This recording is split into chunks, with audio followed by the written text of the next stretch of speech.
Oke, kita akan belajar tentang fungsi gembala ya. Kita akan masuk di dalam satu perikop, 1 Petrus pasal yang kedua. Kita buka 1 Petrus pasal yang kedua. 1 Petrus pasal yang kedua ayat 18.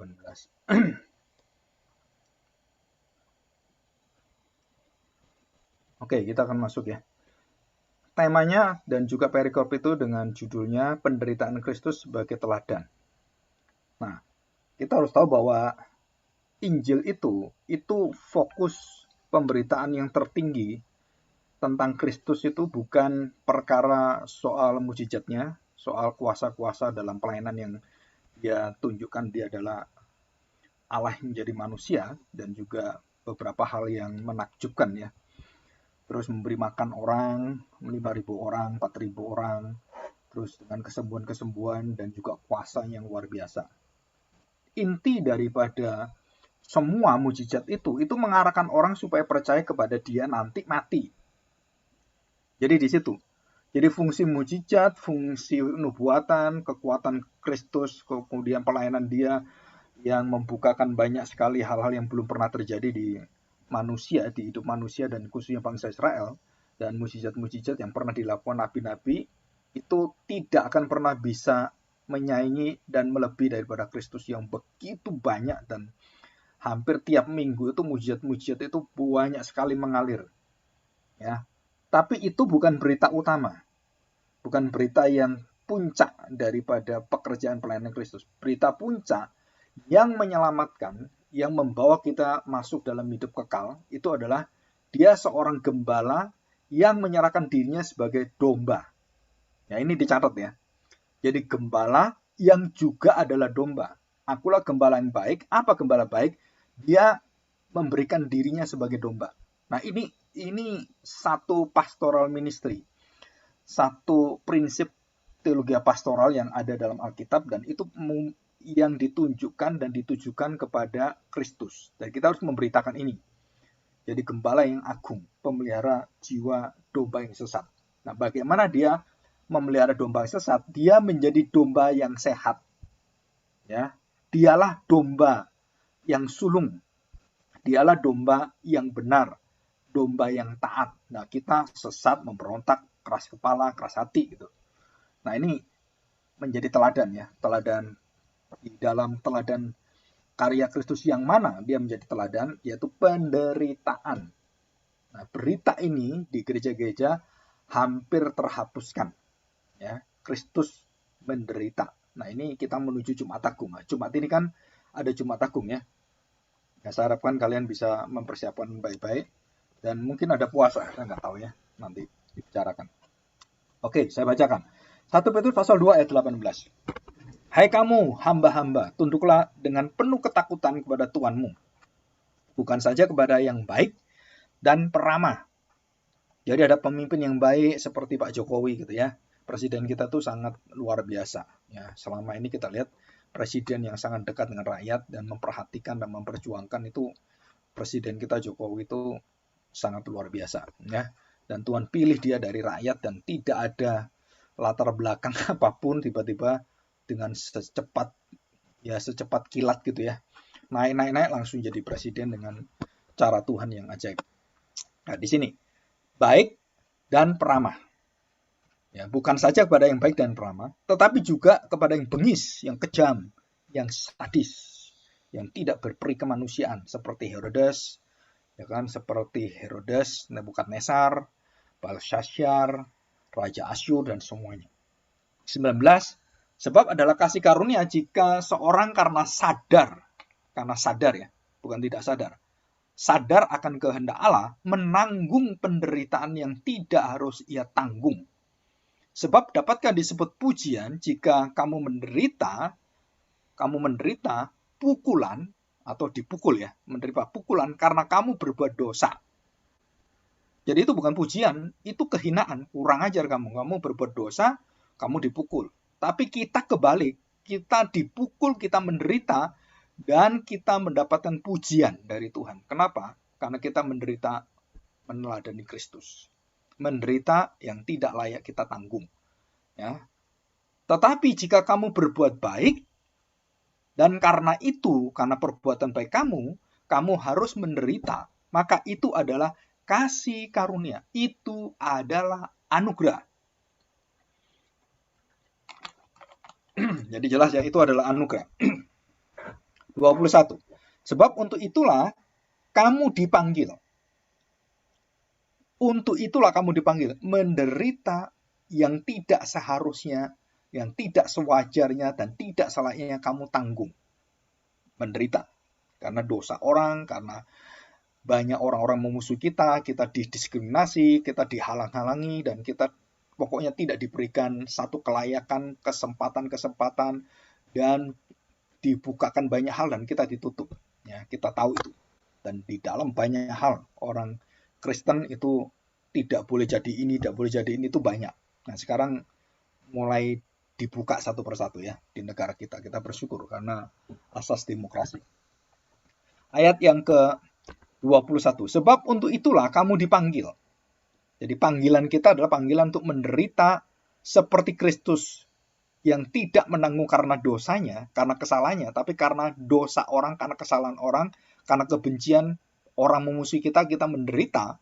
Itu adalah kasih karunia, dan untuk itulah kamu dipanggil. Karena Kristus pun telah menderita untuk kamu, dan telah meninggalkan teladan bagimu, supaya kamu ya, mengikuti jejaknya. Jejak itu apa yang sudah ditinggalkan, dan bukan hanya sudah ditinggalkan jejaknya aja, arahnya juga sudah kelihatan, dan semua warisannya juga sudah ada, dan sudah ada dituliskan dalam Injil, dan semua dengan lengkap. Jadi jejaknya di sini bukan cuma jejak kaki ya. Oh, kakinya doang kemana ini nggak tahu. Nggak. Jejaknya itu kita tahu bahwa seluruh daripada langkah awal Kristus sebagai batu penjuru, seluruh hidup Kristus sudah ada dari awal jejaknya, dan semua teladannya komplit itu ada di Alkitab. Ya. 22. Nah, kita lihat jejaknya ya. Kalau kita orang kan rekam jejak gitu kan. Ini rekam jejaknya gimana nih? Ada orang tua yang penjahat nggak? Dia pernah masuk penjara nggak? Dia nama baiknya gimana? Prestasinya gimana? Itu rekam jejak. Kita teliti orangnya. Nah, ini dikatakan jejak Kristus itu jejak yang mulia, kudus, dan benar, dan adil. Tidak ada salahnya. Nah, ini dua-dua. Perhatikan. Yesus Kristus, ia tidak berbuat dosa. Jadi tidak berbuat dosa itu bertindak dalam dosa, melakukan dosa, perbuatan dosa, atau tingkah laku dosa. Yang kedua, dan yang sejajar ya, tipu tidak ada dalam mulutnya. Jadi dia tidak ada kelicikan, tidak ada keinginan dan hal-hal yang tersembunyi, akal-akalan, dan kemudian memalsukan. Dan tipu itu termasuk di dalamnya dusta dan semuanya. Ya. Jadi mulai dari tingkah lakunya sampai mulutnya itu tidak didapati satu kata, satu kalimat yang bisa dituduhkan dia berdosa. Ya. Tidak ada yang bisa dituduhkan dia berdosa. Dikatakan itu ya, ia tidak berbuat dosa dan tipu tidak ada dalam mulutnya. Ini di dalam Yesaya 53 ayat 5 dan 9. Tetapi ia tertikam oleh karena pemberontakan kita, dia diremukan karena kejahatan kita, ganjaran diganjar, dihajar, yang mendatangkan keselamatan bagi kita, ditimpakan kepadanya, dan oleh bilur-bilurnya kita menjadi sembuh. Kita sekalian seperti domba sesat.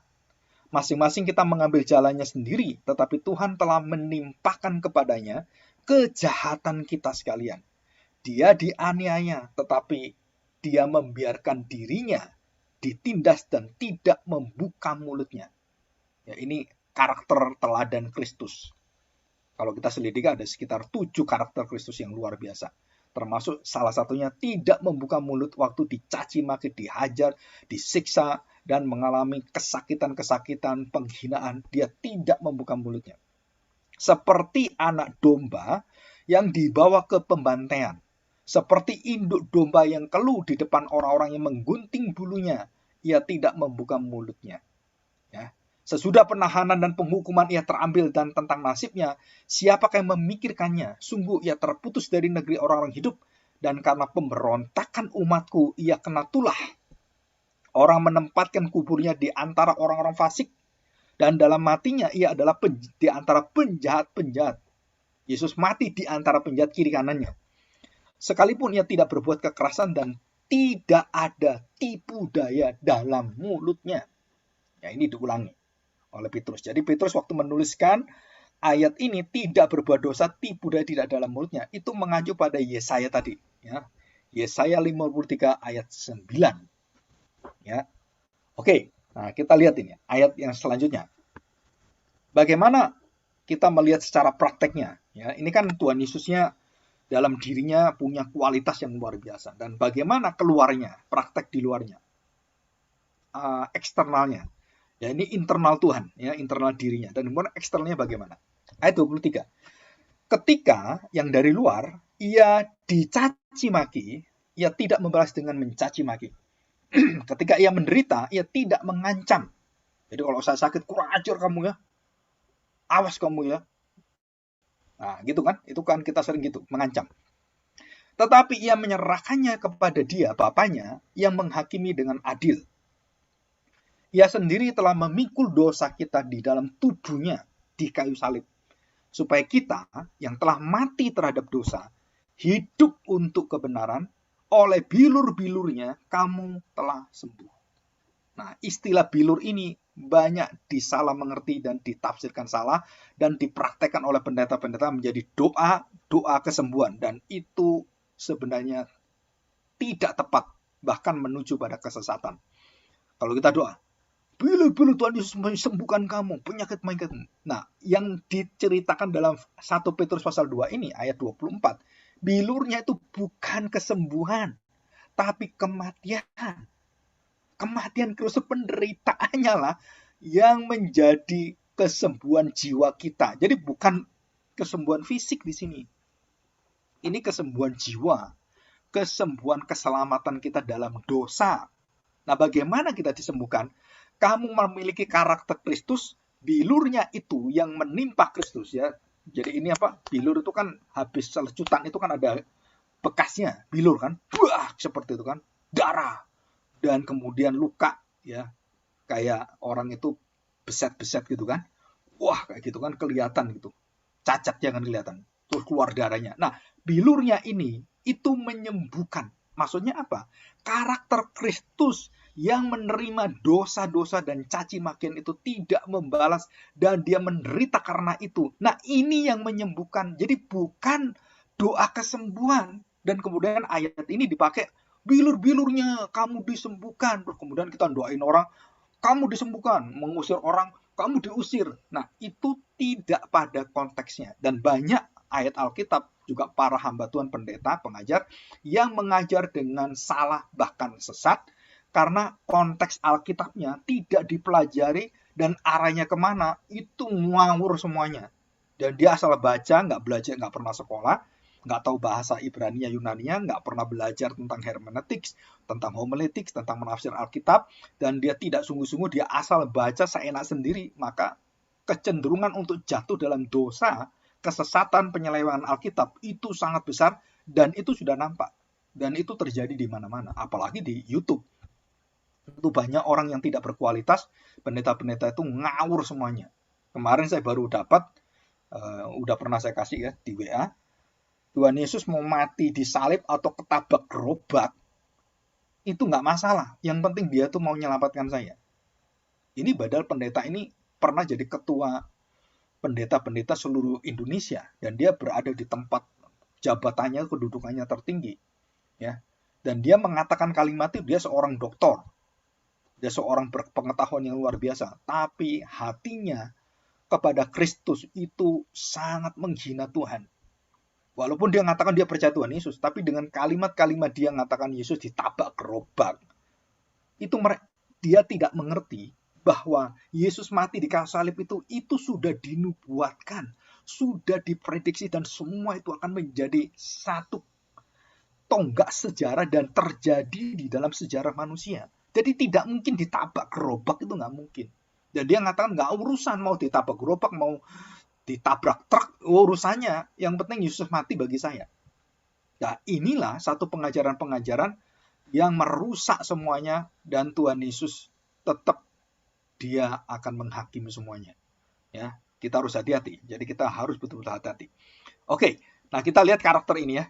Ia dicaci maki, ia tidak membalas dengan caci maki. Ketika ia menderita, ia tidak mengancam, tetapi ia menyerahkannya kepada dia, Bapaknya, yang menghakimi dengan adil. Nah, 24. Ia sendiri telah memikul dosa kita dalam tubuhnya di kayu salib, supaya kita yang telah mati terhadap dosa, hidup untuk kebenaran. Kalimat ini penting. Mati di dalam dosa, hidupmu bukan dalam dosa, hidupmu dalam kebenaran. Oleh bilu-bilunya kamu telah sembuh, sebab kamu dahulu sesat seperti domba. Tetapi sekarang kamu telah kembali kepada gembala oleh pemelihara dan pemelihara jiwamu. Luar biasa nih ya. Sebab dahulu kamu sesat seperti domba. Sekarang gak sesat, kamu sekarang sehat, dan kamu kembali kepada gembala dan pemelihara jiwamu. Gembala pemelihara jiwa, domba-domba yang sesat. Dan itu temanya. Gembala pemelihara jiwa, domba yang sesat. Atau domba-domba yang sesat. Nah, ini temanya ya. Nah, bagaimana kita dalam pastoral, dalam pelayanan, kita punya hati yang punya karakter yang luar biasa. Dan ini nggak bisa dibentuk 1-2 hari. Dan ini dibentuk bertahun-tahun, dan kamu belajar untuk mengatasi dosamu sendiri, kebiasaan dosamu, dan dosa orang-orang di luar kamu. Nah, perhatikan prinsip ini ya. Camkan ini.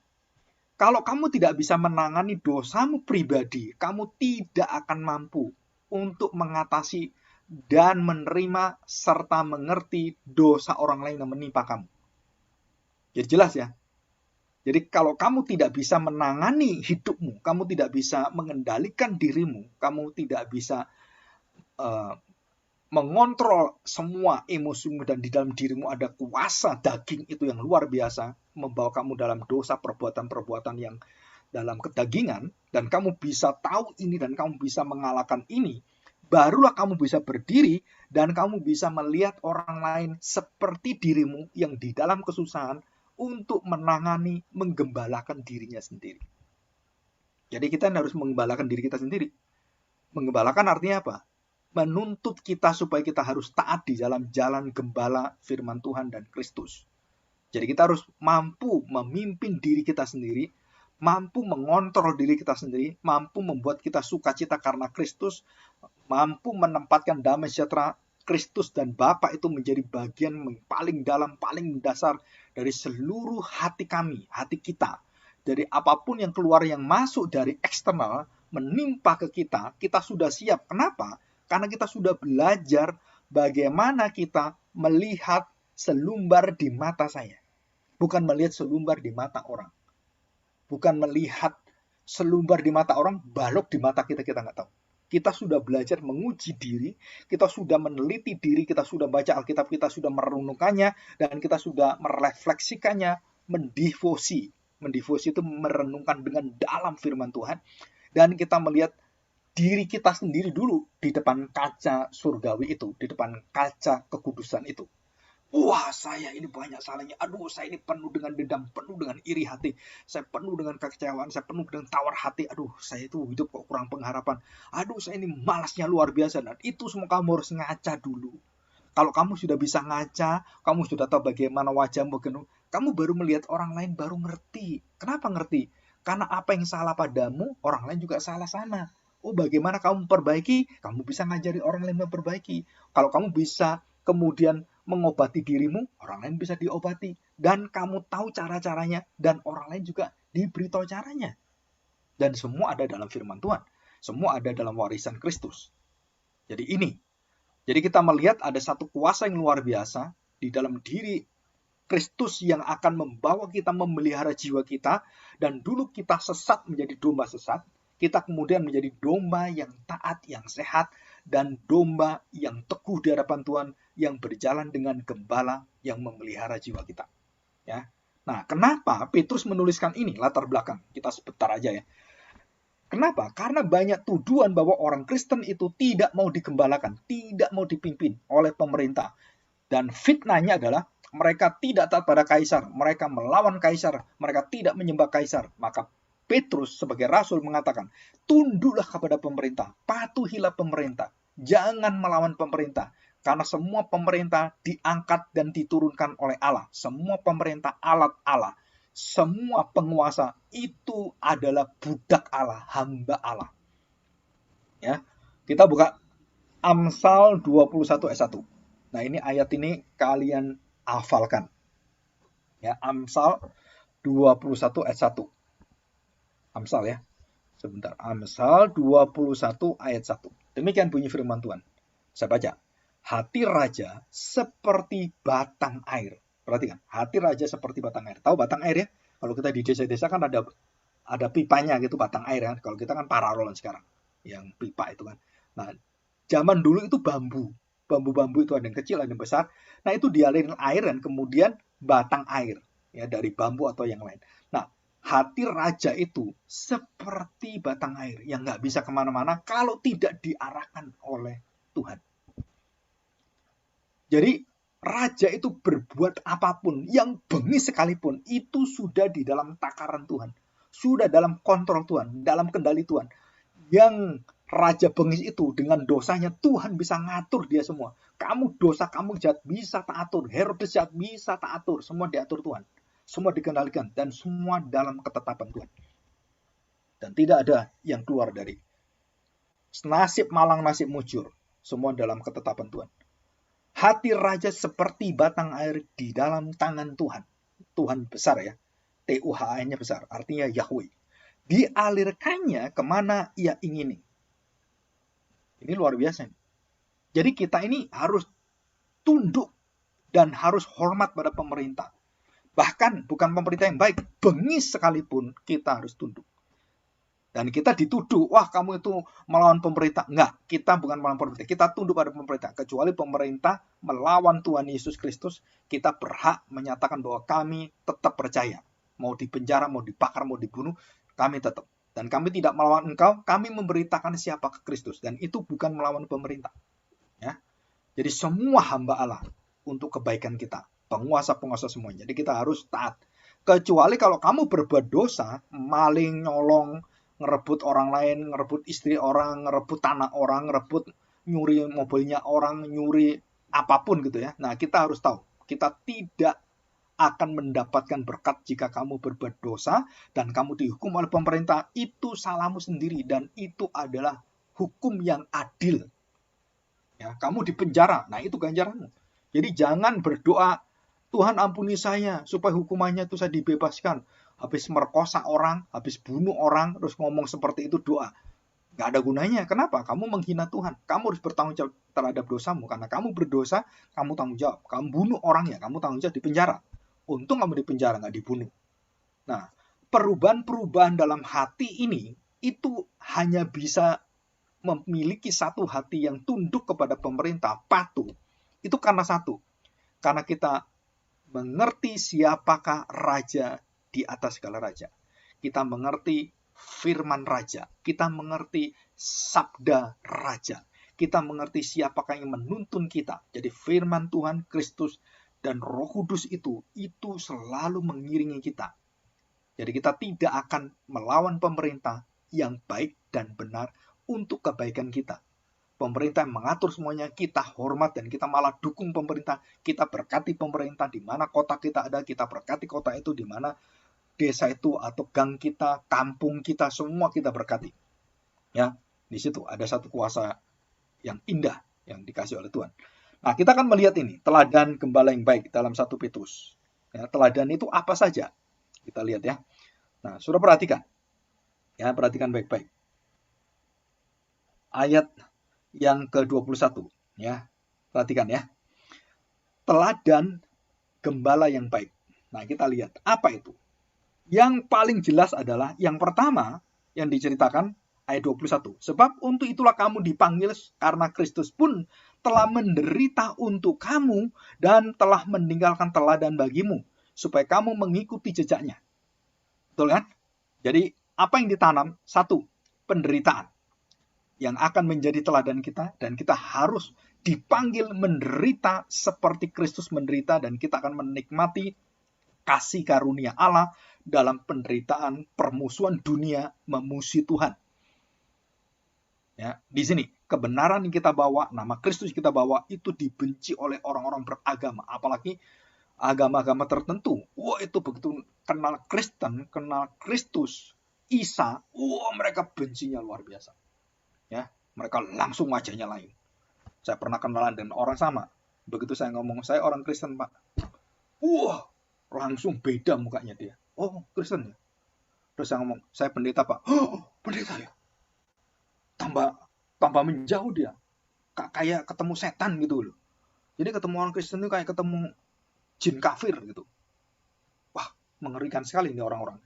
Jadi kita waktu identitas kita beritahu, itu yang mereka gak senengi itu siapa? Yang mereka musuh, mereka hindar itu siapa? Ya nama Kristus, bukan kita sebenarnya. Karena kita percaya Kristus, ya kita kan ada dampaknya. Dan itu otomatis. Dan itu kita dipanggil untuk itu. Ya. Nah, apa teladan yang pertama? Teladan di dalam penderitaannya, kita tidak mengucapkan membalas caci maki dengan caci maki. Dan saya percaya, kalian kalau mendapatkan satu masalah yang gak enak, dan sakit hati, kemudian tertusuk hatimu, dan kamu merasa begitu dongkol luar biasa, dan marah luar biasa, kamu langsung melihat dengan mata, mulai matanya beda, kemudian raut wajahmu mulai merah ke hitam-hitaman, dan wajahmu mulai beda, kayak pepaya, bukan kayak semangka. Mulai matanya mengerut-ngerut, dan kemudian mulai melirik-lirik, dan mulai matamu mulai tajam tapi nggak lebar. Kalau tajam lebar kan sukacita, tajam tapi ngecil, bahaya.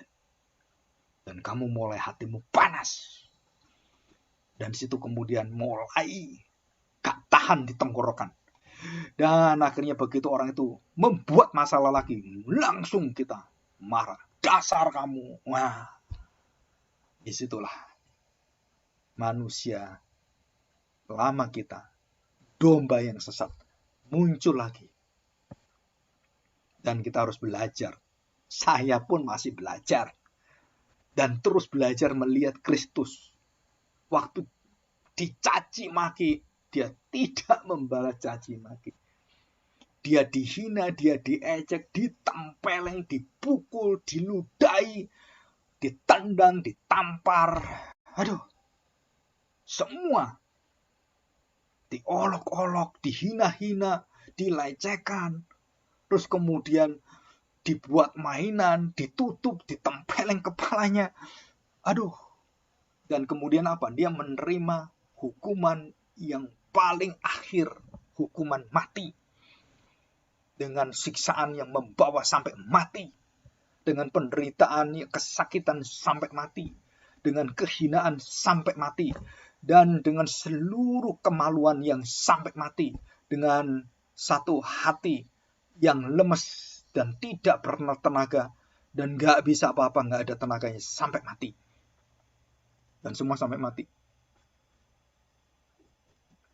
Saya tanya sekarang, kita gak sampai mati, sampai hidup, tersinggung sedikit aja, kita sudah kayak setan. Kita sudah mata, kita sudah apalagi kalau kita punya pacar kita digoda gitu. Wah, dulu siapa itu kakak kelas pernah gitu, tak bunuh kamu ya, terus dilaporin ke saya. Siapa mau bunuh? Oh ini Pak, gini. Ya walaupun itu pacarmu, nggak boleh kamu ngomong dibunuh. Terus saya panggil, sini kamu ngomong dengan saya, dan saya beritahu, kenapa kamu ngancam orang? Kenapa ngancam? Tak bunuh kamu. Suami belum, hanya pacar, udah berani-beraninya seperti itu. Tegur yang baik, beritahu yang baik. Jadi bukan soal itu pacarmu, tidak. Kalau wanita jangan digoda seperti itu. bukan pacar. Ya setiap wanita nggak boleh seperti itu. Kamu menghina seperti itu. Apalagi dia pacar saya. Jadi jangan dibawa emosi, jangan dibawa benci. Wah karena pacar kemudian seperti orang. Ada itu orang-orang yang dari timur itu. Waduh kejam sekali. Saya pernah lihat di kampung saya. Kampung saya dekat orang-orang Madura gitu ya. Itu istrinya hanya karena digoda ngomong aja. Halo cantik, halo, halo gitu kan. Terus akhirnya istrinya tak tahu gimana terus ngomong-ngomong akhirnya dia lapor ke suaminya. Itu orang itu godain saya itu. Godain saya itu dibumbu-bumbui. Itu mau peluk-peluk saya itu deket-deket dengan saya. Wah suaminya marah luar biasa. Nggak mungkin kurang pendidikan atau gimana. Terus dia diberitahu oleh teman-temannya udah jangan itu kan cuma biasa gitu. Ya udahlah dia tahan gitu. Nah, tapi ada orang juga yang nggak tahan dan waktu pacarnya, istrinya digoda seperti itu, wah, karena dia posesif, dia sangat memiliki dan wah tergila dengan itu menunjukkan dia tuh seorang pahlawan, seorang yang hebat dan dia membela pacarnya atau istrinya gitu ya. Waktu digoda seperti itu, wah dia langsung marah dan dia langsung labrak orang itu, dia tantang orang itu dan orang itu nantang juga. Akhirnya mereka masuk bawa golok, dia pulang bawa parang. Oke, dan akhirnya mereka saling membunuh. Dan matilah salah satu. Dan yang satu mati karena ketusuk perutnya, yang satunya cacat, tangannya buntung. Bayangkan. Jadi yang satu mati, satu tangannya buntung. Padahal apa yang direbutkan? Seharusnya hanya olok-olokan, masa sampai mati? Nah, saya beritahu ini. Mungkin masyarakat kita harus belajar. Belajar apa? Belajar tidak membalas cacian dengan cacian. Menempatkan itu pada pemerintah. Supaya pemerintah menghakimi dengan adil. Saya pernah ya menangkap orang maling ayam. Pitik. Pitik ya, bahasa Jawanya pitik. Dan kemudian maling, maling. Saya nggak ngerti. Ini maling apa gitu. Maling, maling, maling. Ayamnya dilepasin, dia lari. Tadi dia ayamnya dilepasin. Akhirnya dia lari. Karena maling-maling pikirnya apa gitu ya. Wah, dari tiba-tiba ada satu orang lempar kursi panjang yang bangku tuh yang kayung itu. Dan orang itu lari, pas orang itu tunggu. Wah, begitu lewat dilempar, wah kena, langsung jatuh dan kemudian dipukuli orang, enggak tahu berapa puluh orang datang, buak sampai babak belur, udah teler-teler seperti itu, kemudian dikepruk dengan orang gitu. Ya, dikepruk. Enggak tahu pakai papan apa ya, kepalanya kok buak, langsung mati dia. Nah, saya tanya sekarang, satu perbuatan orang, kita harus belajar ini ya. Kita belajar aturan sosial, hukum sosial, dan bagaimana masyarakat sosial menghakimi dengan satu penghakiman dari setan. Ya. Orang ini jahat, orang ini nyuri. Nyurilah dompet, uangnya berapa? Nyurilah ayam, uangnya berapa? Nyurilah buah ya. Jambu, mangga, saya juga sering nyuri dulu waktu kecil. Wah ini mangga. Wah saya ambil, saya ketepel macam-macam gitu, namanya anak kan. Nah kalau dia hanya menyuri ayam dan kemudian ketahuan kan, nah ayamnya bisa dibalikin kan. Atau kalau ayamnya mati ya dia bayar sejumlah uang itu ayam berapa dan dikembalikanlah supaya ada penebusan dan dia mata ganti mata, gigi ganti gigi, ayam ganti ayam gitu. Tapi kan dia mau maling, orang nggak tahu maling apa, dan karena dipengaruhi dengan kondisi yang ada, semua orang kerja dia, wah semua ikut-ikut kejar maling. Kemudian dilempar, digebukin, kemudian malingnya mati. Nah adil nggak? Hanya maling ayam, nyawa jadi taruhan. Hanya maling ayam. Atau maling motor, ketemu, digebukin sampai mati. Saya tanya sekarang, apakah ini ciri khas orang Kristen? Apakah ini ciri khas kerajaan Allah? Apakah ini ciri khas kemudian kita menghina orang, kemudian semua orang diajak untuk menghakimi, gebukin semuanya, dan caci maki, tendangi semua, dan kita ludahi orang itu sampai mati. Ini kekejaman sosial masyarakat yang sangat-sangat jauh daripada iman Kristen. Kenapa? Nah, karena saya waktu itu juga ikut liatin maling itu. Dan ikut juga kepingin ngantem juga. Kurang ajar ini maling ini. Nggak taunya hanya karena maling ayam, orang itu mati. Terus diberitahu, wih orangnya mati. Tanya, nyolong apa? Nyuri apa? ayam. Duh, nyuri ayam mati. Iya, digebukin, orang-orang nggak tahu, ikut gebuk-gebuk, mati dia. Saya tanya sekarang, dia hanya nyuri ayam, digebukin lebih dari 10 orang, dia mati. Nah, siapa yang tanggung jawab? Yang membunuh dia siapa? 10 orang ini. Nah, 10 orang ini yang harus dihukum. Nah, dulu kita nggak ada, orang itu dibiarin aja mati. Dan semua orang pada nggak mau ngaku. Yang mukulin siapa? Semua banyak mukulin. Nah, makanya kenapa dalam Alkitab dikatakan mata ganti mata, gigi ganti gigi, nyawa ganti nyawa. Betul kan? Barang pohon ganti pohon. Binatang ternak ganti binatang ternak, kambing ganti kambing, domba ganti domba, sapi ganti sapi. Nah, seperti itu. Atau tebusan, pakai uang tebusan. Dan itu diatur dalam kitab Keluaran. Bahkan sampai kepada orang-orang pergaulan dalam keluarga. Kalau saya sampai terjadi saya salah gitu ya, mendidik anak, kemudian anak saya itu menghamili anak orang lain. Nah, itu saya harus membayar semuanya, membayar denda dan memperbaiki serta harus bertanggung jawab. Jadi bukan membunuhnya. Kenapa seperti itu? Nah, di sini kita lihat seorang gembala yang baik. Kita nanti menjadi bukan hanya orang Kristen ya. Orang Kristen pasti akan menggembalakan dirinya. Nah, Tuhan Yesus memberikan satu contoh seorang pemimpin, seorang imam, seorang raja, dan seorang nabi yang sempurna. Apa yang sempurna dari Tuhan Yesus? Dia mau menderita tanpa bersuara. Dia mau menderita tanpa mengeluh dan membuka ucapan-ucapan mengutuk orang-orang yang menganiaya dia. Dia masuk seperti domba yang keluh. Dia tidak berbicara. Seperti induk domba yang mendiam, bulu-bulunya dipotong, domba cuma diam. Walaupun dia akhirnya kelihatan cuma tubuhnya 2 kedinginan. Dan dia tidak mengatakan apapun, dia cuma diam. Dan ini satu karakter surgawi. Kita belajar ini.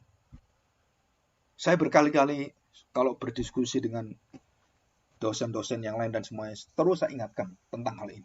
Kenapa? Kita harus memulai dengan karakter Kristus, kerendahan hati Kristus. Dan kita harus mau menghampakan diri. Kita harus Kristus yang ada di depan kita. Kita harus melihat Kristus yang menjadi kekuatan hidup kita. Apa yang menjadi karakter dia, kita teladani. Kita akan dipelihara jiwa kita karena kita meneladani Kristus. Dan kita akan dijagai Tuhan dari segala hal yang akan merusak kita. Itu karena kita melihat Kristus. Dan kita diberi kekuatan untuk bisa menanggungnya. Dan kita teguh di dalamnya. Dan disitulah akhirnya terungkap. Kita ini siapa? Jadi tadi, maling ayam tadi, jelas orang berdosa, jelas dia pencuri. Jelas. Tapi apakah kekejaman kita? Apakah emosi kita dan semua orang itu tambah emosi, tambah besar, kemudian menghakimi orang ini adalah sesuatu kebenaran? Jawabannya tidak. Kenapa tidak? Karena melebihi takaran.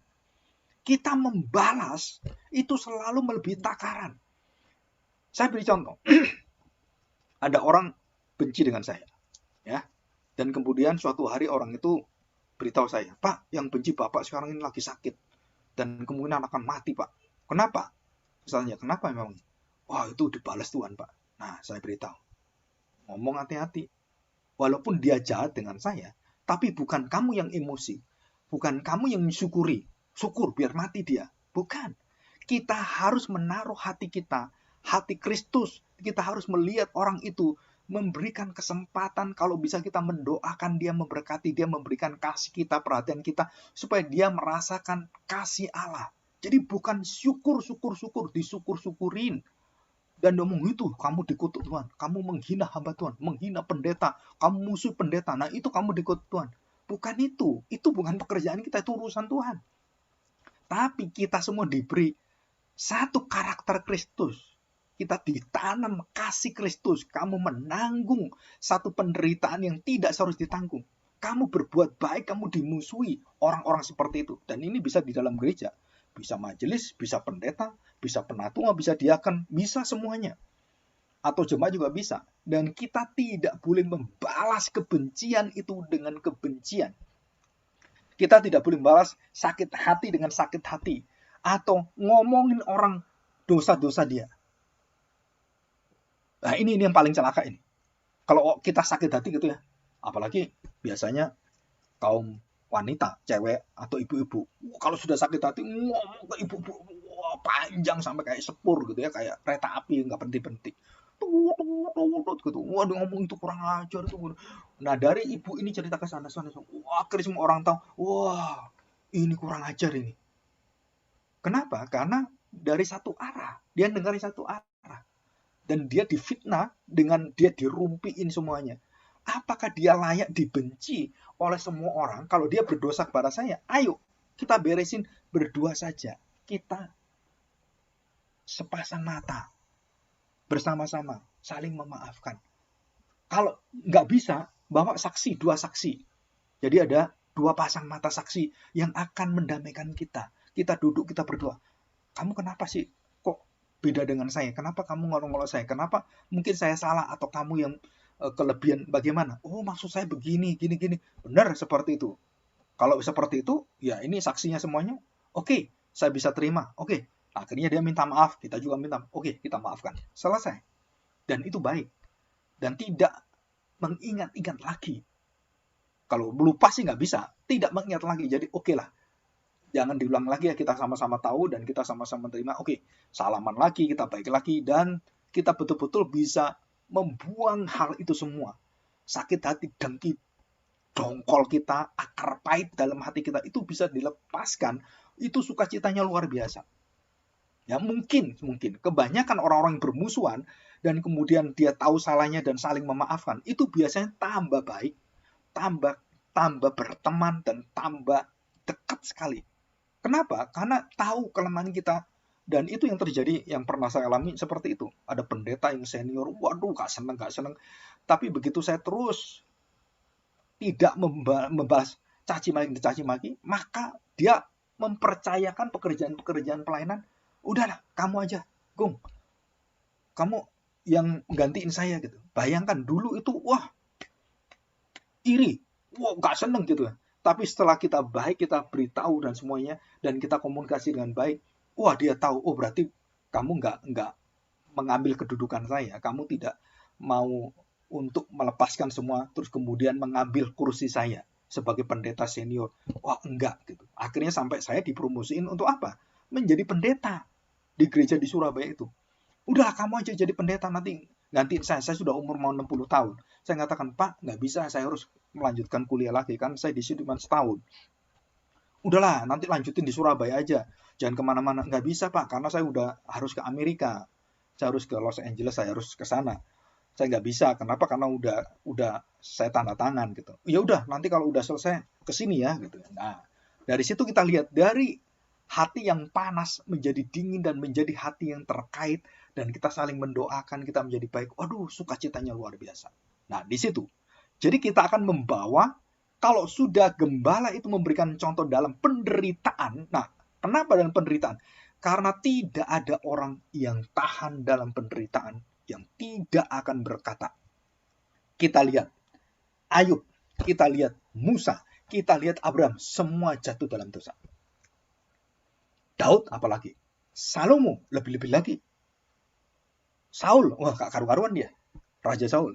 Dan semua jatuh dalam dosa. Musa karena emosi. Coba bayangkan. Karena emosi dan dia ditantang, kemudian dia mau dibunuh, mau diusir oleh bangsanya sendiri, dipimpin oleh dia, nggak tahu terima kasih. Dan mencaci maki dia, mengeluh dan mengutuk-ngutuk Musa. Dan mengutuk-ngutuk Tuhan gitu kan. Dan akhirnya Musa ditempatkan di salah satu tempat, dihakimi, dan dia mau dibunuh, mau dirajam. Di situ Tuhan turun dalam kemuliaannya. Dan Tuhan menghakimi orang-orang itu, dan Tuhan binasakan orang itu semua.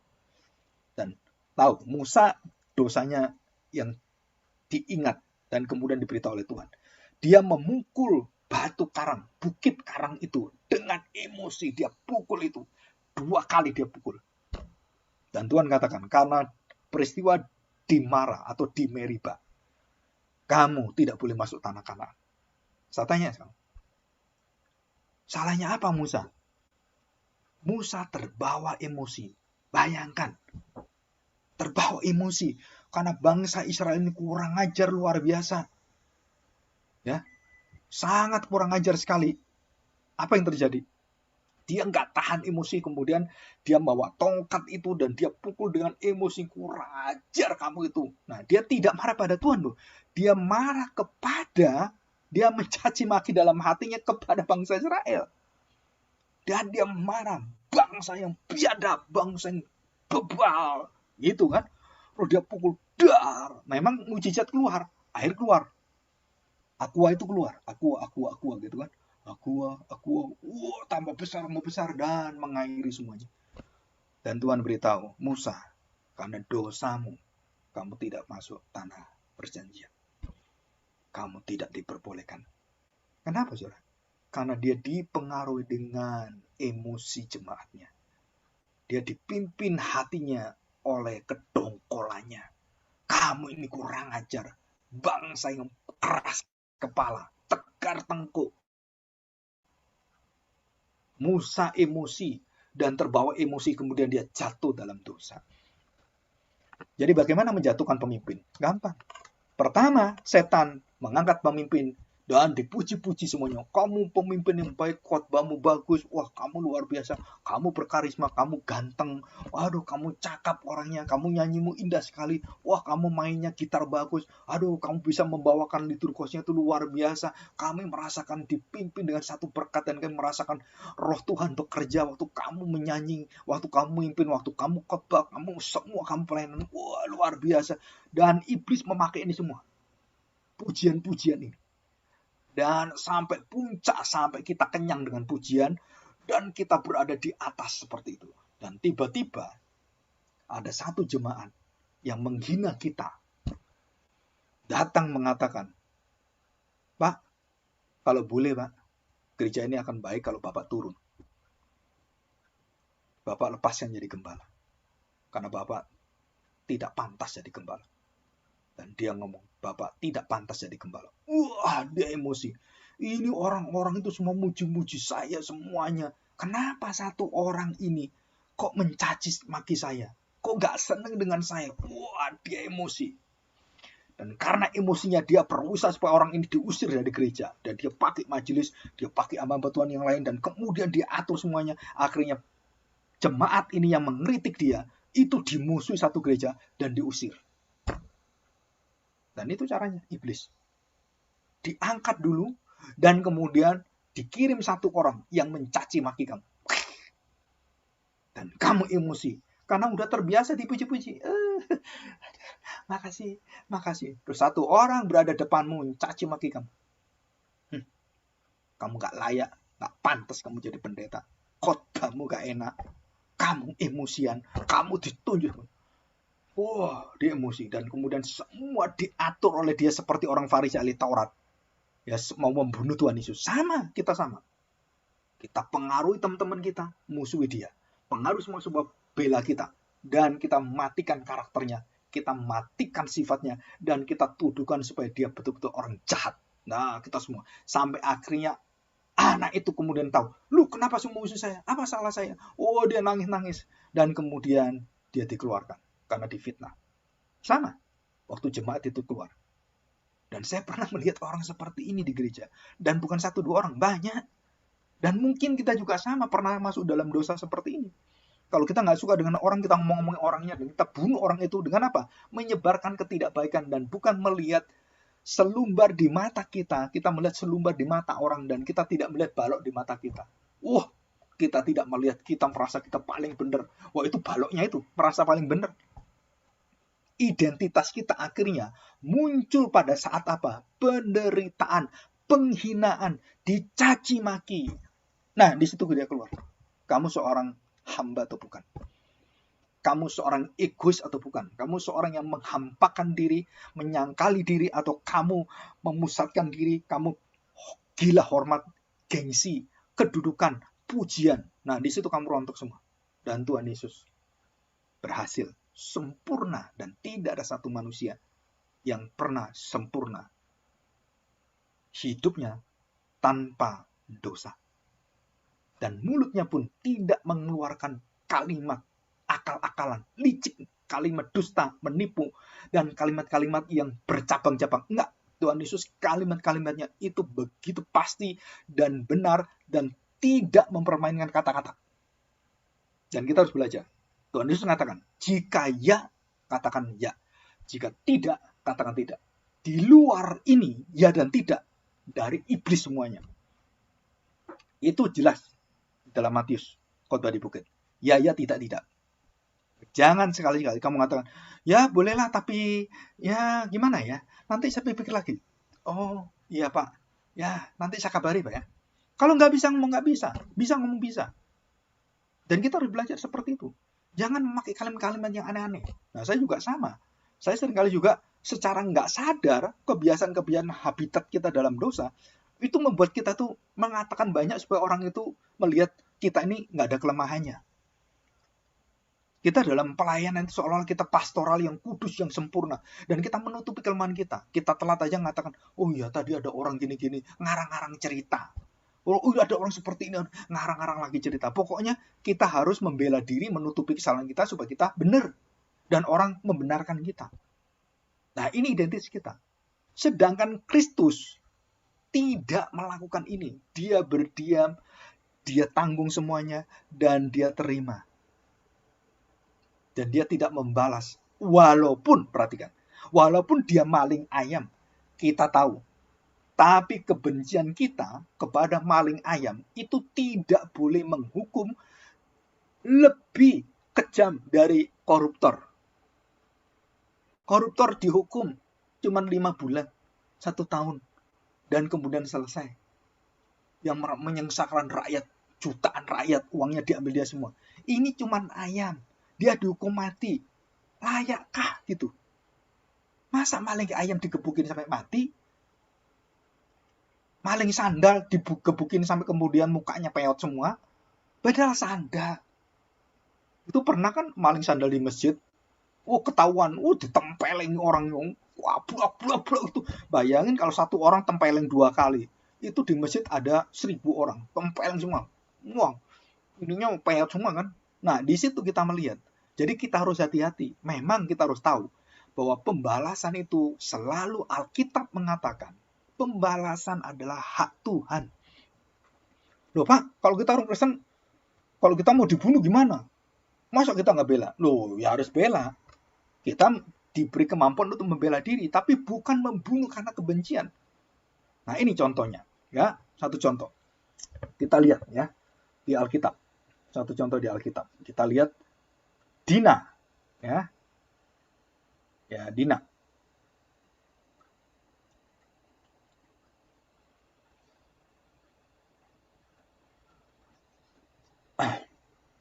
Oke, kita lihat di dalam caranya. Kejadian 34. Ya, Dina dan Sikem. Kejadian 34. Nah, perhatikan baik-baik. Kalian belajar jangan sampai kalian terjebak dalam dosa perzinahan. Seperti Dina dan Sikem. Ya, ini nggak detail ya, tapi saya ceritakan ini. Perhatikan.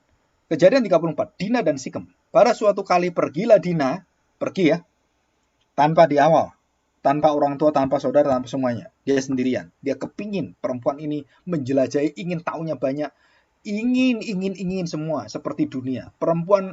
Anak perempuan Lea yang dilahirkannya bagi Yakub mengunjungi perempuan negeri itu. Ya, ini pergaulan yang salah. Tapi orang tuanya Yakub tidak mengontrol, mamanya tidak mengontrol, mungkin mengasihi anak ini masih kecil, masih remaja. Ya, kira-kira umur 18 sampai 20 tahun lah. Di situ. Mengunjungi perempuan negeri itu. Ketika itu terlihat oleh Sikem, pangeran Sikem, anak Hemor. Ya, orang Hewi, raja negeri itu. Lalu Dina itu dilarikannya. Dan dia dikatakan memberontak ke apapun. Mungkin juga ganteng gitu ya, pangeran Sikemnya. Dan kemudian diperkosanya. Kita nggak tahu bagaimana caranya melalui dan diperkosa. Dan ayat 3 dikatakan, tetapi terikatlah hatinya Sikem kepada Dina, anak Yakub. Ia cinta kepada gadis itu. Lalu menenangkan hati gadis itu. Udahlah, kan aku cinta kamu. Wah, kamu kok perkosa saya. Kamu kok setubui saya. Kan saya orang Israel. Bagaimana nanti orang tua saya? Dia nangis terus. Ya, gadis itu nangis. Dina menangis. Sebab itu berkatalah Sikem kepada Hemor ayahnya, ambillah bagiku gadis ini untuk menjadi istriku. Jadi dia bertanggung jawab, tapi di dalam dosa. Ya, jadi udah ngerti, dia sadar, ini harus saya kawinin karena saya salah. Ya, ambillah bagiku gadis ini untuk menjadi istriku. 5. Kedengaranlah kepada Yakub bahwa Sikem mencemari Dina. Yakub dengar ini. Waduh, anak saya diperkosa. Ya kan? Tetapi anak-anaknya ada di padang menjaga ternaknya. Jadi dia berdiam, nggak menceritakan pada kakak-kakaknya. Jadi Yakub mendiamkan soal itu sampai mereka pulang. Nah, berita seperti ini kan cepet kan beritanya. Perhatikan. Lalu Hemor ayah Sikem pergi mendapatkan Yakub untuk berbicara dengan dia. Sementara itu anak-anak Yakub pulang dari padang, dan sesudah mendengar peristiwa itu, anak-anak ini, orang-orang ini, anak-anak Yakub, sakit hati dan sangat marah luar biasa. Ya otomatis kan, adik saya diperkosa, marah saya. Nah, ya saudara perhatikan, pembalasan hak Tuhan, bukan hak kita. Urusan-urusan dosa, itu kita kembali kepada Tuhan. Perempuan yang berzina kedapatan ditaruh di depan Tuhan Yesus, di tengah-tengah taruh. Dan semua orang akhirnya mau menghukum dia, membunuh dia, menghakimi dia, mau merajam dia. Ingat ya, Tuhan Yesus mengatakan apa? Barang siapa yang tidak pernah berbuat dosa, biarlah dia yang melemparkan batu pertama. Siapa yang tidak berbuat dosa dalam hidupnya? Satu pun tidak berbuat dosa. Ayo, lemparin. Semua lihat diri dan semua menguturkan, lari semua, pergi semua. Dan tinggal perempuan itu sendirian dan tidak dihukum, karena orang-orang berdosa tidak boleh menghukum orang berdosa. Itu prinsipnya. Orang berdosa tidak boleh menghukum orang berdosa. Orang yang benar boleh menghukum orang yang berdosa. Hakim Allah, Yesus sendiri yang boleh menghukum perempuan ini. Dan ditanya, siapakah yang menghakimi kamu? Adakah orang yang tinggal? Tidak ada. Loh ada, siapa yang tinggal? Tuhan Yesus. Tuhan yang mengatakan, yang tidak berdosa silakan lempar. Semua pergi. Kalau Tuhan Yesus berdosa, ya dia pergi juga kan? Yang tidak berdosa, ayo, saya juga berdosa. Yaudah, tinggal, udah bebas kamu sendiri. Enggak, Tuhan Yesus di situ, karena dia tidak berdosa. Semua orang pergi, dia sendirian tidak berdosa, dan dengan pendosa perempuan yang berzina ini. Jadi Tuhanlah yang menjadi hakim, bukan pendosa menghakimi pendosa. Orang berbuat dosa menghakimi orang berbuat dosa. Itu namanya pemimpin yang buta memimpin orang buta. Kejebur semuanya ke lubang. Ya, di sini. Nah, kita lihat ini ya, apa yang terjadi. Ayat yang ke-8. Saya bacakan ayat 7. Sementara itu anak-anak Yakub pulang dari padang, dan sesudah mendengar peristiwa itu, orang-orang ini sakit hati dan sangat marah karena Sikem telah berbuat noda di antara orang Israel dengan memperkosa anak perempuan Yakub, satu-satunya perempuan. Jadi kokonya ini sayang sekali dengan adiknya ini. 12 kokonya sayang dengan adiknya. Luar biasa.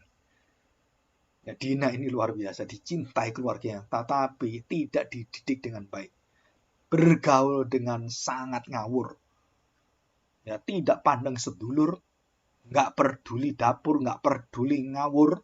Semuanya dia kepingin, dia bergaul dengan perempuan-perempuan Sikem yang penuh dengan dandanan, yang penuh dengan pergaulan bebas. Dia terjebur di sana dan dia diperkosa di sana.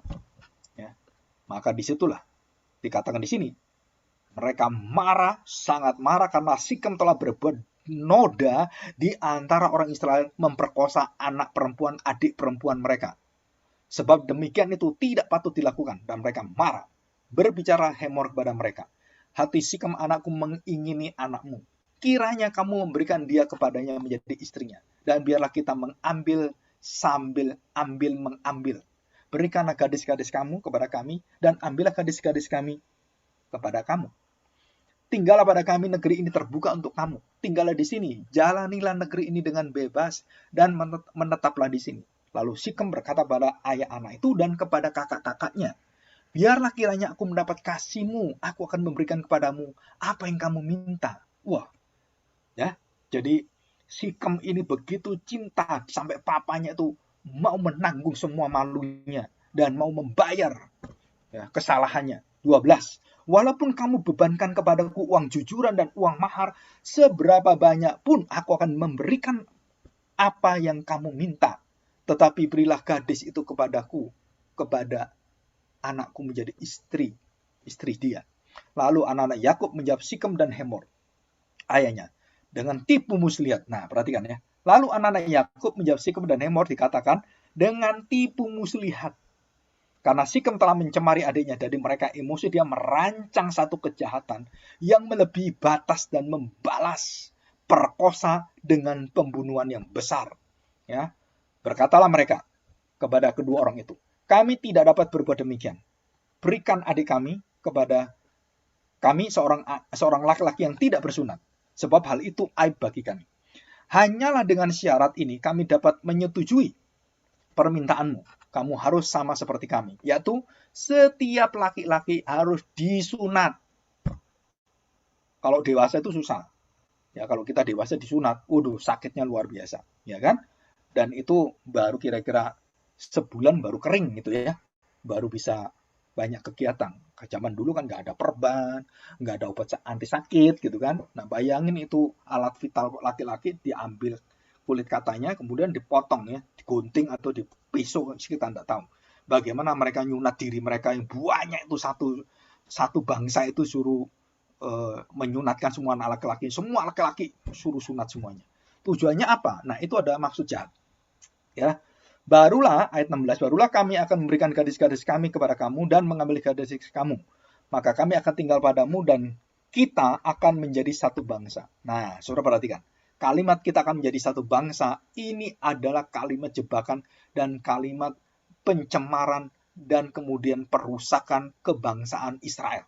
Karena tidak diperbolehkan. Tapi anak-anak Yakub memperbolehkan itu. Yang tidak dikatakan oleh Tuhan, itu jangan kawin dengan bangsa lain. Nah, anak-anak Yakub memperbolehkan itu, ya, dengan melicik. Tetapi jika kamu tidak mendengarkan perkataan kami dan kamu tidak disunat, maka kami akan mengambil kembali anak itu lalu pergi. Jadi selesai, nggak ada masalah. Ya, lalu Hemor dan Sikem anak Hemor menyetujui usul mereka. Dan orang muda itu tidak bertangguh, langsung mereka pulang, langsung memerintahkan supaya sunat.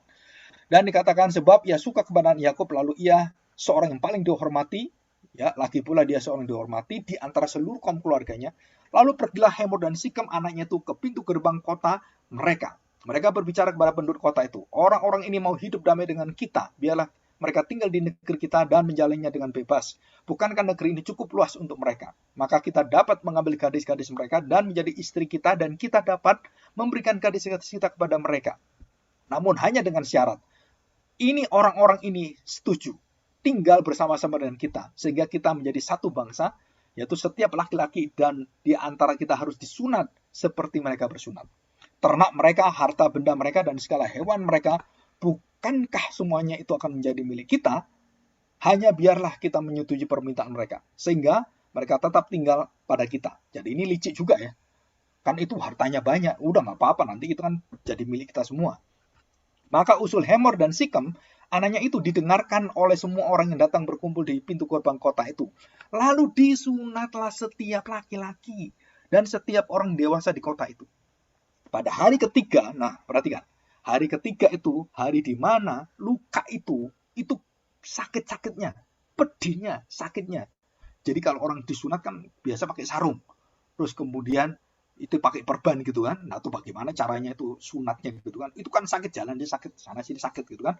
Nah, pada hari ketiga ketika mereka sedang menderita kesakitan yang paling sakit, datanglah dua orang anak Yakub, yaitu Simeon dan Lewi, kakak-kakak Dina, setelah masing-masing mengambil pedangnya, menyerang kota itu dengan tidak takut-takut serta membunuh setiap laki-laki.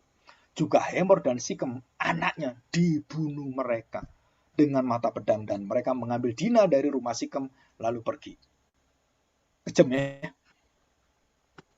Jadi pemerkosaan dibalas dengan kelicikan, dengan tipuan, dengan muslihat, dan mereka kemudian membunuh.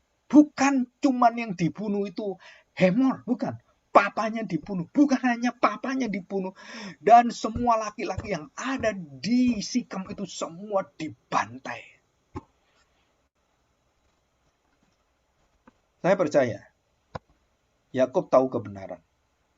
Saya percaya Yakub sedihnya luar biasa, dan ini adalah kutukan. Dan dia tahu anaknya dalam kutukan besar. di hadapan Allah. 27. Kemudian datanglah anak Yakub merampasi orang-orang terbunuh itu, lalu menjara kota itu karena adik mereka telah dicemari. Kambing dombanya dan lembu sapinya, keledainya dan segala yang ada di dalam dan di luar kota itu dibawa mereka. Segala kekayaannya, semua anaknya dan perempuannya ditawan dan dijara mereka. Juga seluruhnya yang ada di rumah-rumah. Nah, di sini kita lihat. Satu bakal dosa yang ada dalam keluarga Yakub dan Israel apa? Dosa bangsa Israel. Apa dosanya? Serakah. Apa dosanya? Membalas kejahatan dengan kejahatan dan membalas kejahatan melebihi dari semua takaran-takaran yang ada. Dan mereka menunjukkan identitas mereka bukan umat pilihan, tapi umat yang bejat. Umat yang tidak berperi kemanusiaan. Umat yang pendendam. Umat yang marahnya luar biasa, murka, dan membalas semua dengan emosi mereka dan membunuh semuanya. Dan itu tidak adil. Nah, bagaimana Yakub melihat ini? Ya, perhatikan. Yakub berkata kepada Simon dan Lewi. Ya, ayat 30. Kamu telah mencelakakan aku. Kamu telah membinasakan aku. Kamu mencelakakan aku dengan membusukkan namaku kepada penduduk negeri ini, kepada orang Kanaan dan orang Feris, padahal kita ini hanya sedikit jumlahnya. Apabila mereka bersekutu melawan kita, tentulah mereka akan memukul kita kalah, dan kita akan dipunahkan, aku beserta seisi rumahku. Dan ini satu akibat dosa yang begitu besar. Kamu membantai satu bangsa, kita akan dibantai satu bangsa. 31. Tetapi jawab mereka, mengapa adik kita diperlakukan sebagai seorang perempuan sundal? Nah, di sini berhenti. Ya, kenapa berhenti? Di situ Yakub tidak bisa bicara. Dan dia sudah nggak bisa bicara apa. Kenapa? Karena mereka sudah emosi. Nah, kita belajar di sini. Ya, belajar apa? Saudara, kita tahu kalau kita menerima kejahatan, kita menerima dosa, apalagi dosa berkaitan dengan pembunuhan, dosa berkaitan dengan pemerkosaan, ataupun perampokan dan semuanya. Itu semuanya yang mengancam diri kita, yang membuat perkara-perkara kita semua menjadi perkara yang hancur-hancuran. Saudara, kita harus belajar dari Kristus. Belajar apa? Belajar untuk melihat semua di dalam kontrol Kristus, dikendalikan oleh Kristus. Dan kita tidak menyediakan hati yang penuh dengan emosi untuk membalasi satu persatu orang-orang yang memusuhi kita semuanya. Ya, walaupun dosa Sikem, dosa memperkosa, adalah dosa yang menjijikkan, dosa yang begitu besar, aib bagi keluarga. Tetapi bukan dengan cara membalas dendam, bukan dengan cara licik, bukan dengan cara tipu muslihat, merancang semuanya dan mengatur semuanya, dan disuruh sunat, dan waktu kesakitan hari ketiga, mereka nggak bisa lari, mereka kemudian dibunuh satu-satu, karena nggak bisa bela diri. Bagaimana bela diri? Wah, mereka udah kesakitan gitu. Bisa lari tunggang langgang, bau begitu, melari, aduh gimana ini. Wah, saya nggak bisa bayangin waktu mereka dikejar mau dibunuh oleh anak-anak Yakub itu gimana. Mereka sedang kesakitan, nggak sempat bawa pisau, nggak bisa atau udah matilah dia. Dan semua dibunuh satu-satu. Bayangin berapa ratus orang dibunuh oleh anak-anak Yakub. Satu korban dan kemudian membalas dengan ratusan korban. Dan itu tidak sebanding. Itu membusukkan nama keluarga kita. Membusukkan nama Israel. Membusukkan sesuatu yang dibangun dengan kemuliaan, dengan kekuatan Allah, dan itu diruntuhkan dengan dosa yang begitu kejam. Dan itu terjadi dalam pelayanan kita. Loh Pak, kan kita nggak seperti mereka membunuh. Iya, perhatikan, Tuhan Yesus mengajarkan apa? Membenci itu membunuh. Melihat itu berzina. Jika kamu mengini wanita dan kamu lihat dan kamu berpikir, peduli kamu perempuan atau kamu laki-laki sama. Wah, lihat orang Korea yang ganteng. Aduh, kepingin ya lihat orang ganteng itu pencium dia. Aduh, saya berfantasi. Terus kemudian berfantasi lebih dalam lagi. Dan berhubungan seperti suami istri. Wah, fantasi. Nah, saudara, itu berzina. Walaupun kamu tidak melakukan secara fisik. Tapi hatimu berzina. Hatimu marah. Kamu membunuh saudaramu. Kamu marah pada saudaramu. Kamu sudah membunuh. Kamu jadi pembunuh. Bayangkan. Jadi kita ini kalau dalam pergaulan kita, Di dalam pergaulan sekamar, seasrama gitu kan, teman-teman, kita sakit hati, kita membunuh saudara kita. Kita mengancam dia, kita batin dalam dia. Terus kemudian kalau sudah kita nggak enak itu, mau pindah kamar aja, nggak enak di sini. Kenapa? Ini musuhan dengan saya, pindah kamar aja. Kamar yang kita baik-baik aja, kita bisa ya sekongkolan lah gitu. Gak peduli perempuan, gak perlu laki-laki. Di asrama satu, asrama putri, asrama putra, atau pria, udah sama aja. Nah, saudara perhatikan, kalau kita sampai mengalami hal seperti ini dan kita melihat orang berdosa dan kita kemudian menghindar dan kita kemudian tidak berdiam di hadapan Tuhan dan membuka hati kita dan menyatakan pengampunan, kemurahan, dan memberkati dia. Nah, disitulah benih ini ada dan kita menjadi orang yang kejam, pembunuh, dan kemudian kita mematikan banyak hal dalam pelayanan kita. Ini di sini. Jadi, mengapa Yesus memelihara jiwa kita? Karena dia memberikan contoh bagaimana kita menghadapi dosa orang, penderitaan, hinaan semuanya, dengan berdiam dan menyerahkan semua kepada Bapaknya. Dan kita hanya diberi kekuatan untuk menerima, kita terima dan kita tutup mulut, kita tidak membela diri, dan kita serahkan pada saksi-saksi yang ada. Dan biarlah gereja, pendeta, atau siapapun, atau pemerintah yang mengatur semuanya. Saya bersalah tidak. Saya pernah mengalami hal seperti itu sama. Difitnah, aneh-aneh yang fitnah saya. Ini begini, Pak Agung begini. Banyak sekali. Tapi berjalannya waktu, Tuhan yang membela kita. Orang-orang yang buka mulut menuduh kita, itu dipermalukan Tuhan semua satu persatu. Dan hamba-hamba Tuhan yang saling mempermalukan itu akhirnya pelayanannya tidak bisa dipakai Tuhan lagi. Dan semuanya gagal semuanya. Dan kita dipakai Tuhan. Terus-menerus dipakai Tuhan. Dengan indah dan kita penuh sukacita. Dan orang-orang yang jatuh memusuhi kita, seperti teman saya tadi ngatakan, itu Pak, yang musuh Bapak udah mati. Ini mati. Ini lagi sekarat, ini mau mati. Saya beritahu, jangan membalas kejahatan dengan kejahatan. Walaupun mensyukuri saja, dia dihukum Tuhan. Itu bukan doa kita. Kita meminta supaya Tuhan membukakan hatinya, supaya dia bertobat, dia terbuka hatinya menerima Injil, dan bisa dengan kita bisa hubungan baik kembali, dan menjadi saudara seiman, dan kita terus sampai ke surga. Itu hati yang begitu besar. Tapi sekali lagi, Tuhan mengatakan apa? Pada waktu kamu menderita, pada waktu kamu dimusuhi, pada waktu kamu dihina, nah di situ karakter Kristus itu akan terbit dan muncul. Kalau tidak muncul, berarti kamu belum lahir baru. Kalau tidak muncul, kamu tidak layak menjadi hamba Tuhan. Kenapa? Karena kamu menjadi hamba setan, hamba emosi, hamba kemarahan, hamba daripada ketidakenakan diri, kejengkelan. Kamu menjadi hamba jengkel, hamba iri hati, hamba dosa. Dan ini tidak boleh. Kenapa? Karena kita memiliki manusia baru dan kita harus membuka hati kita. Dan waktu Kristus dikebukin dan kemudian darahnya mengalir, menetes, dan seluruh kepala sampai kakinya, dan dia diangkat, disalibkan, dia tetap tidak ada kemarahan yang marah kepada orang-orang ini. Musa gagal, Daud gagal, Abraham gagal, Yakub gagal, dan semua gagal. Ayub gagal. Dan Tuhan Yesus waktu diangkat di kayu salib, dan dialah satu-satunya pribadi di dalam penderitaan, kesakitan, hinaan, cercaan, dan semuanya, dia disalibkan. Dan dia terima. Dan dia mengucapkan satu kata yang tidak bisa diucapkan oleh manusia siapapun. Di sepanjang sejarah manusia, dari ujung awal manusia diciptakan sampai akhir manusia selesai. Dan hanya satu manusia yang berdiri di kayu salib, dan dia bisa mengubahkan segala hujatan, cacian, makian, dan kedengkian, kedongkolan, kebencian, kebengsian, semua dia ubahkan dengan satu kalimat. Ya Bapa, ampunilah mereka, sebab mereka tidak tahu apa yang mereka berbuat.